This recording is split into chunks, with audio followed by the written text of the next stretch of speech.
In Queensland, the election battle has spilled over into the state arena and it's become personal. The opposition says Anna Bligh is federal Labor's Achilles heel. But the Premier suggested John Paul Langbroek isn't exactly an asset to the Coalition's campaign either. Day 3 on the hustings, 2 of them spent in Queensland. Julia Gillard's marking out crucial territory. But there's no sign yet when the Premier might join her. Will we see Anna Bligh and Julia Gillard campaigning together? Well, this is a federal election campaign. You would not expect on day 3 that any leader of any political party would be making those sorts of plans in advance. The LNP suggested federal Labor will want to keep its distance from a Premier who's recorded a 69% dissatisfaction rating. I think there is no doubt that Anna Bligh is going to be an enormous liability.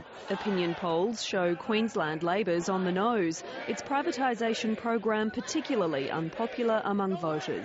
The state government's playing down any federal fallout, the LNP's playing it up. Look, I think we're well through that now. As the community get to understand what we're on about with privatisation, I think they're coming around to understanding the reasons for it. Whilst there isn't always an overlap between state and federal issues, at this election in Queensland there will be, because Anna Bligh will become the national president of the Federal Labor Party in the middle of the campaign. As for the state opposition leader, John Paul Langbroek won't be appearing on the federal campaign for at least a fortnight.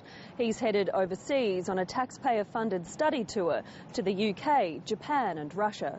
And the Premier's returned fire. I do notice that the LNP have sent the leader of the opposition out of the country as we see the federal election campaign get underway. I suppose Tony Abbott wants him as far away from the campaign as possible. This trip has been planned for a significant period of time. He says Mr Langbroek will join the electioneering on his return. Jessica Van Vonderen, ABC News.